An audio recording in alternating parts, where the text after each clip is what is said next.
Hello everyone. This video is coming from a place of extreme, I don't want to say worry, but the situation is serious right now. Um, I am not a doctor at all. I am not in the medical field. Anything that I say in this videos, any videos on this topic, come from experience and divine wisdom, period. Um, our children are they are being attacked. Okay, so this whole, you know, baby formula thing, I want to make some clear suggestions, um, and let mothers know that it's not the end all. You know, you're not in a crisis just because there's no formula on the shelves. The crisis is the lack of understanding what you were built to do. Having a baby is an extremely natural process. And I know you're probably like, duh, yeah, duh, but you don't treat it as though it's a natural process. Every woman, can and does, with, few exceptions, of course, there's always exceptions. Every woman does produce milk. We have mammary glands that are in constant preparation for this process.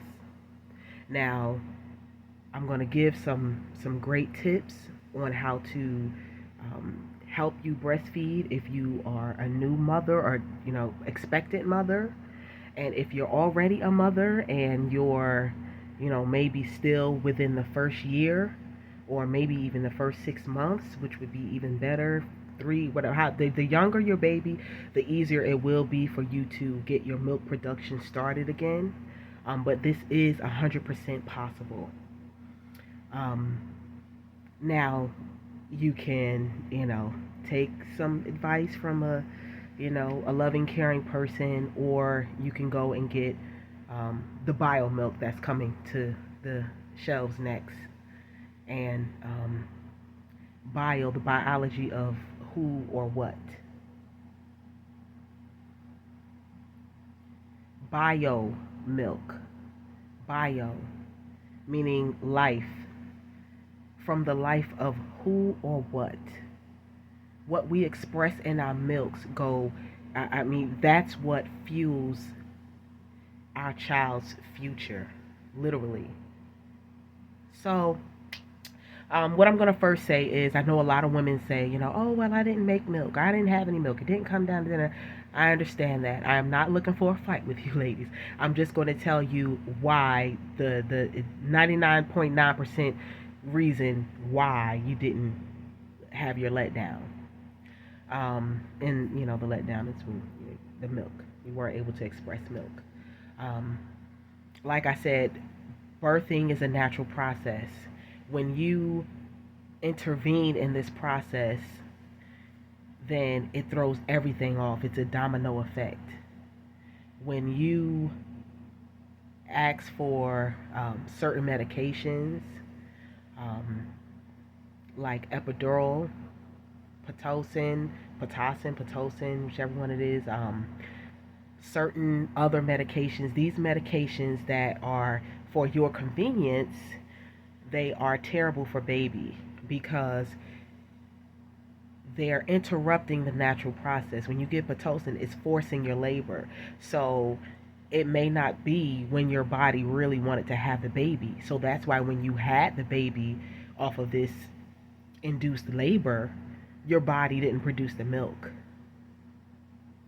When you wait for your baby to come when it's supposed to come, you don't schedule your birth, and you do everything that you can throughout the pregnancy to try and prevent a C-section. You can, and you have your baby naturally, your body will do what it's supposed to do. Epidurals are notorious for causing lifelong back pain, and the pain of childbirth, or so-called, every woman is different. For me, it was like just, in the top tier of my cramps, of my monthly cramps. It was like my either worst or next to worst cramps. Yeah, I'm gonna say that. Maybe, I guess worst cramps. Yeah, but I mean, I was managing though. Like I was managing. All I took was 6 Tylenol. Yeah, that's what they told me. They said, well, you can take, because I hadn't taken anything up until about maybe 4 hours before I actually went into labor, and it was just regular cramps. And the when it got like really really crampy, I took the 6 Tylenol, laid down, got up. I was doing my little body movements and such, and then I didn't know it, but which is what I prayed for. I said, God, look, at least make it so that when I want something, it's too late, because there is a point in the process where it is too late for you to receive um, any type of epidural or pain medicine. Like basically, by the time they give it to you, it's not going to kick in time for it to matter for you. So that's what happened. When it got to the point where I was like, like, okay, what's going on? And it wasn't really pain, to be honest. It was more, um, and I'm saying this for a reason. I'm telling this for a reason. It wasn't really pain. It was more pressure. It was kind of like, yeah, probably kind of like a train trying to come through I don't know, something smaller than what a train should come through. It felt like just like a whoosh of basically just a train trying to come through me. Like imagine if you were in spirit form, and but you could feel, and like a train was coming through you. It's like you would feel that type of pressure. It's a lot of pressure, and it's like your body just like, whew, it's just sending everything in you to try and get this baby out. Um, Now, on my way to the hospital, I didn't know that that's where I was at. I thought I was still, I'm like, this is labor. Like, good grief, I'm not going to make it. But that wasn't labor. I was in transition. I was having the baby. So, by the time I got to the hospital, it was 2, 3 pushes and we were done. Um, Now, that wasn't, I mean, of course, I totally understand that's not everyone's story. But what I will say is, um, from the moment of conception, or the moment until you find out you are pregnant, it is a process in order for your body to do what it's supposed to do at the time of birth, and to make it easier for yourself. I will actually, what I'm going to do is I'm going to leave my email in the description box. If there is anyone, I'm willing to be like a peer counselor, or whatever you want to call it, peer breastfeeding counselor, um, whatever. I will help support you. If you feel like you can't do it, you have questions. If I don't have the answer, I will steer you as best I can to the answer. And like I said, everything will come from my experience and divine wisdom. Um, I really, it's just getting really, really hard out here, really bad out here. And I want us women to get to a place where we aren't too good to, we don't let convenience mess up our children. They need the breast milk. They need it for their immunity. They need it for their brain development. They need it for their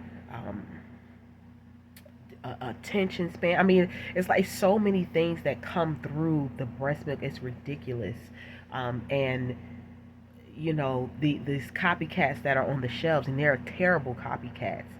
Um, it, it does not even a fraction of what your actual milk will do for your child, and your child will also benefit most from getting it from you themselves.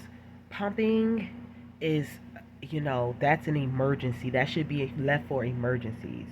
Um, when the baby gets it from your breast directly, they actually suck in a way that gets them the proper um, fat and nutrient ratio for what they need at that time. It's a beautifully complicated process, but they get it way better, and it's a different, The breast pumps, I've used the breast pump. It's cool, but it doesn't get nearly as much as the baby can get. And trust me, I've done a little experiment, okay?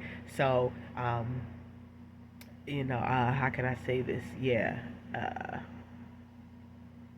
I did an experiment, and getting it from the breast is nothing like getting it expressed with the breast pump. And I had a pretty decent quality breast pump. It wasn't knockoff or anything. It was a decent quality. It was a Medela breast pump. I don't know if you all know that brand, but it's a good brand. It's good quality. So even with that, it never got as much out of me as my child could. All right. So um, so think I covered pretty much for that right there. I pretty much covered what needs to be covered. No interventions. No. I mean, of course you can. If it's that bad, you need something for pain. Maybe something for pain. Like I said, like Tylenol's good. I think they also have something. They have other things rather than an epidural, because the epidural, while it's paralyzing you, it's numbing you, it also will numb the baby. It crosses the placenta, and that's what no one really wants to talk about. These medicines cross the placenta. You are still attached to your baby. So with these things that are relaxing you and shutting down your nervous system so that you don't feel, is doing the same thing for the baby, and you wonder why your labor is stalled. Okay, your labor stalls, and once your labor stalls, then they have to give you something to jump it. Then you have to, it's just like you it's a domino effect, like I said. And then your baby isn't born when it was actually supposed to be born, and that's why you don't get the milk. We have to get back to the place where feeding our own babies is normal. Feeding our own babies is normal. Cows, pigs, dogs, cats, people will nurse a dog and puppies and babies and watch them feed from their mother. I mean, if animals can do it, and we're supposed to be the superior being, why don't we consistently? And like I said, you can say whatever you want as far as, oh, I didn't get milk, this, that, and the third, X, Y, Z, A, B, C. But you didn't get it because 9.9 times out of 10, you had interventions that led up to you not getting it. Stop scheduling your births. Stop with the epidurals. Woman up. You a warrior at work, and you're a wuss at the hospital when it's time to have that baby. Warrior up. It's not easy, it's not pretty, whatever. But it can be, definitely manageable, and it's quick. It's so quick. And your recovery is so quick when you do it the natural way. Please, please, please, please. Let's truly take care of our babies. If you love them, you say you love them. Love isn't convenient. You can't schedule love. All right? You cannot do it. It's not what's easy for you, what's best for you. Get out of this microwave hot pocket world. All right? Let's get back to cooking on the stove. All right? Let's get back to cooking on the stove.